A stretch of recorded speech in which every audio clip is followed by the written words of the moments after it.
Welcome to the recap of Miss Teen USA 2025. My name is Dani Walker. Thank you for joining me. Now, as we jump into this episode, I want to remind you that yes, I am taking into consideration that this production was put together in a few weeks. So keep that in mind as we recap. First of all, I love the opening shot that they got of Addie in downtown Reno. I thought that was a very, very cute show opening.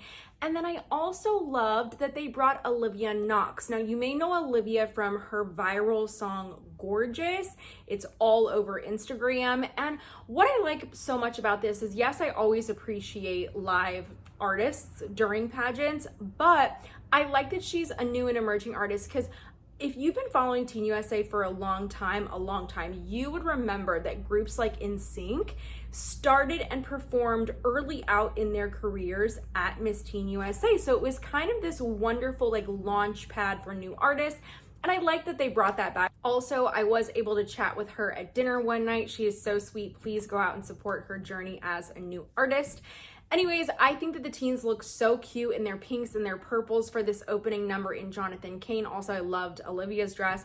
They were all so adorable, and that's honestly for me what makes Teen so difficult to recap. I just think they're all cute. I also really love that the new leadership invited back Taylor Hale. So she was a former Miss Michigan USA, and she did experience sexual harassment during the Crystal Stewart era from Crystal's husband. I think it's just great that we're seeing that the new leadership is open to reaching out and reconnecting with title holders that maybe in the past had things to share or say that didn't reflect positively on past leadership, but that we're able to move on and past that. The other thing I'll mention is that when I was rewatching this on the telecast, I was like, oh my gosh, wait, I forgot I did commentary for this.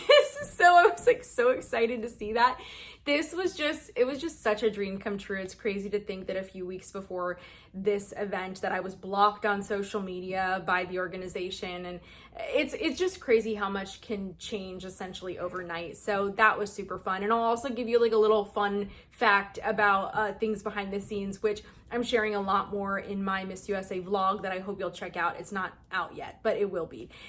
And so, it's a live show, and this is a new crew and production company. There's actually multiple teams that were heading up different departments for this. So it's everybody's first time working together, and that's really tough. We were placed in the balcony for this segment, and essentially, of course, we had lighting, we had camera, and then we had a producer that was running our segment, and that producer had a headset that connected downstairs to audio and video.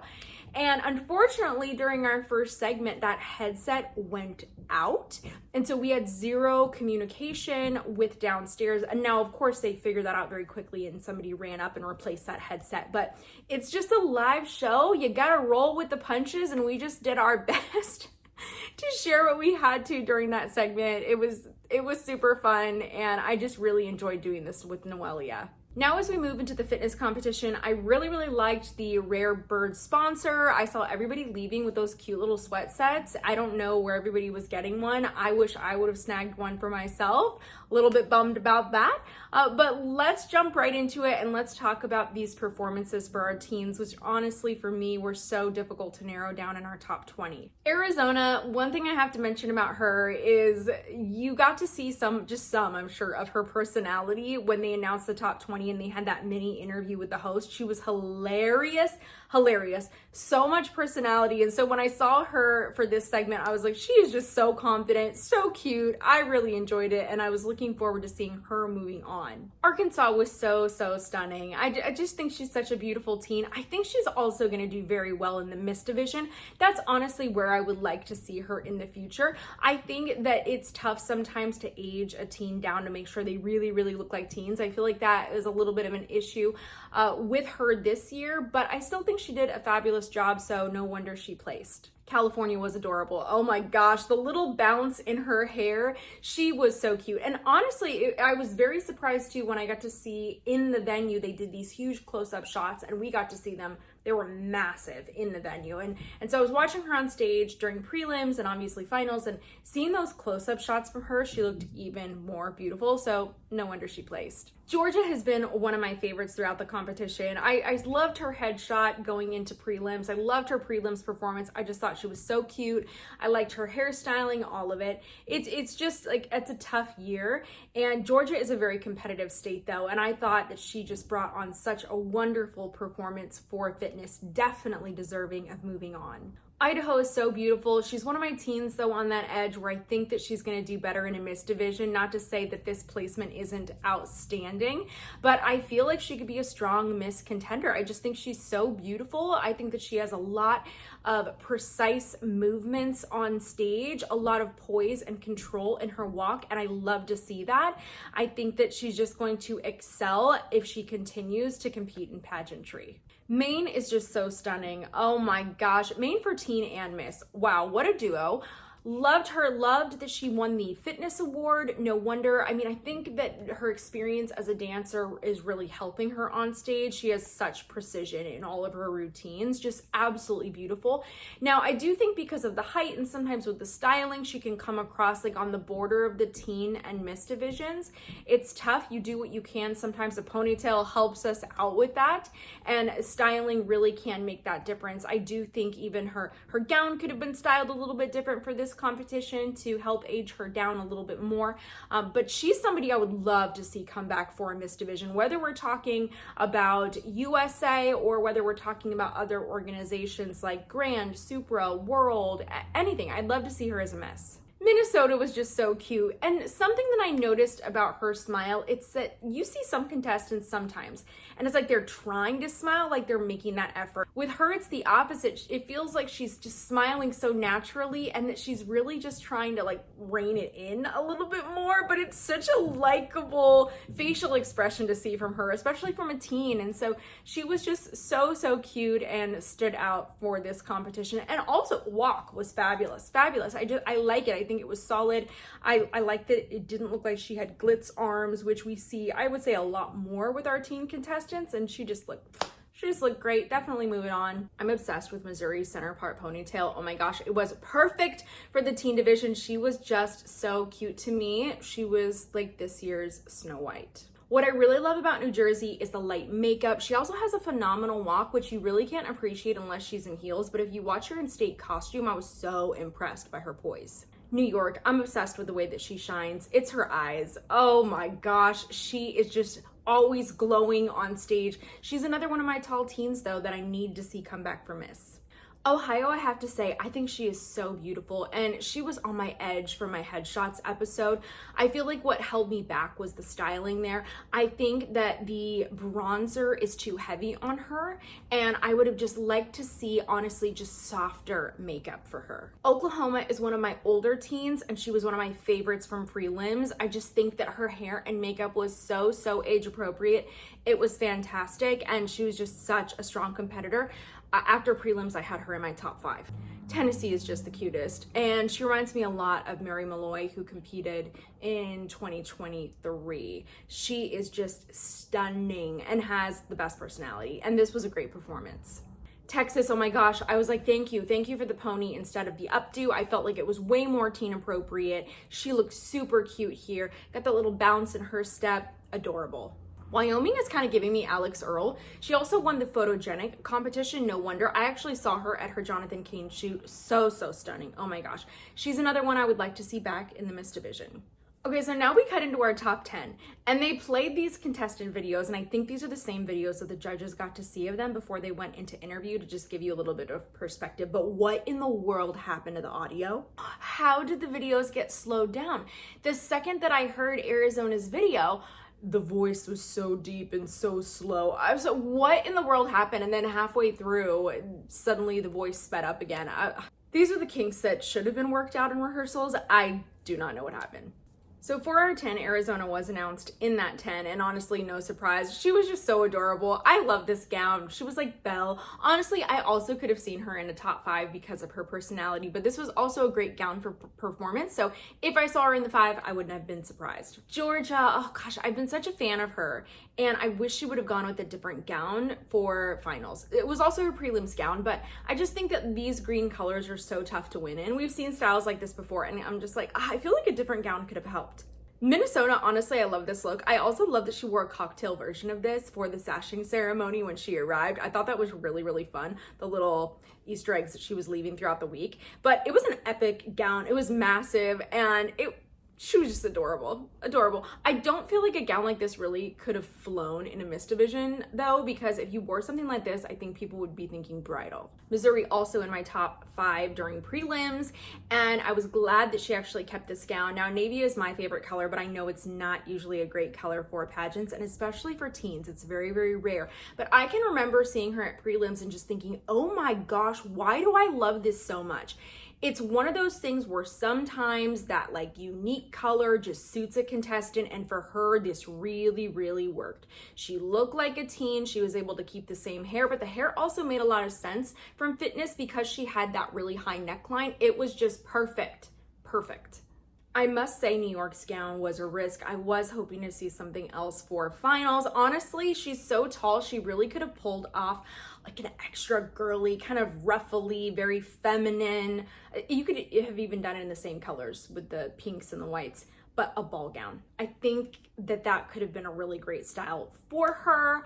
That would have been my wish. But either way, I just look at her. Look at her smile on stage. She is so happy to be there, and I love it. Oklahoma I thought was very well styled. This pink, oh my gosh. And I just really love this silhouette for a teen on my older side. I like the scallop details on it. I just think it was soft. It was just so well done. Honestly, it would have also looked great with that Teen USA crown with the little pink gem in it. But things happen the way that they should. Either way, Oklahoma was deserving of that spot in the top 5. Also, let me just say, I realized this while I was watching playback of commentary. I should own a pair of platform heels, and I don't.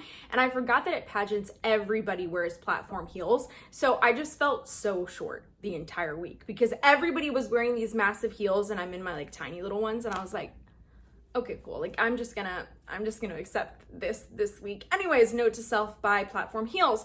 So let's talk about our top 5 onstage questions. I actually really thought that these questions were great and challenging, but still worked for teen age divisions. Also, all of them hugging is just so cute. Okay. Minnesota was asked, many teens say social media shapes how they see themselves. In your opinion, how can teens protect their self-worth in a world of comparison? She said that she thinks it's important to find balance on social media, and this is something that she implements for herself and encourages her friends to do. She says we are all worthy and that we shouldn't live on social media. We should get off of it and do things like play with our dogs or read a book. And she says balance is so important to protecting our mental health. And I feel like the thing that really stood out about this answer, first of all, just solid answer, but it was just the way that she presented the answer, and she did not stutter. She was just so confident in this, and it was very impressive for a teen how she was able to present this answer. Oklahoma.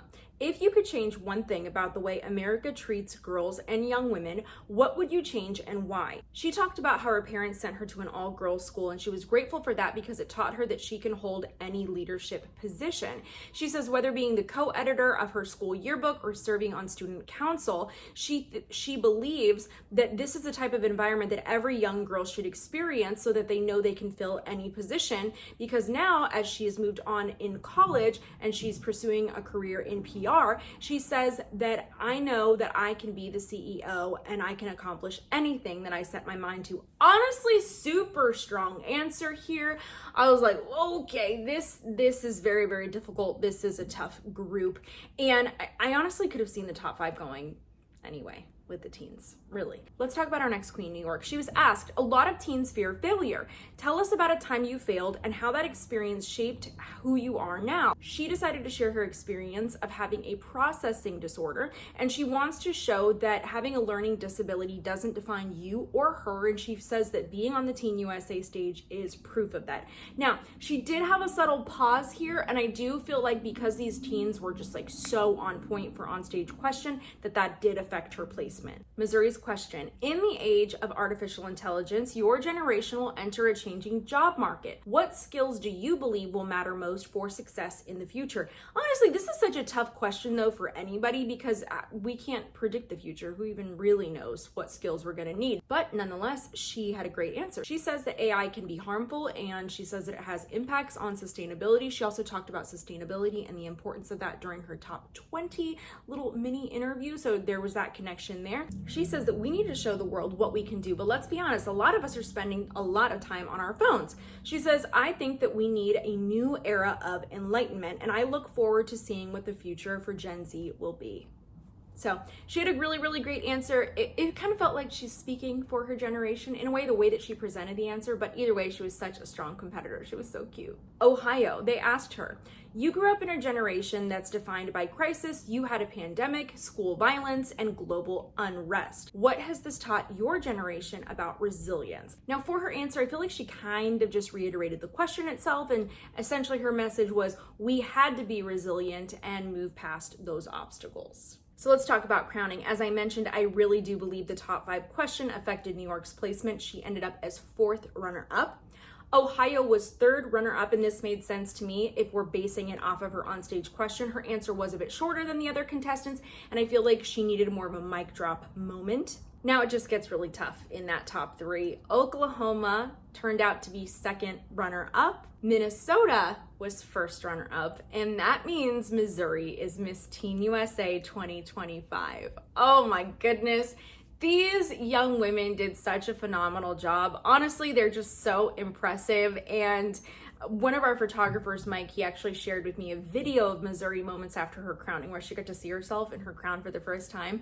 I uploaded it to my YouTube shorts. You should check it out. She was so adorable. So cute. I'm very happy for her. I'm happy for all of our contestants this year. They just did such a phenomenal job. But thank you so much for joining me for this recap, friends, and I hope that you tune in for many more.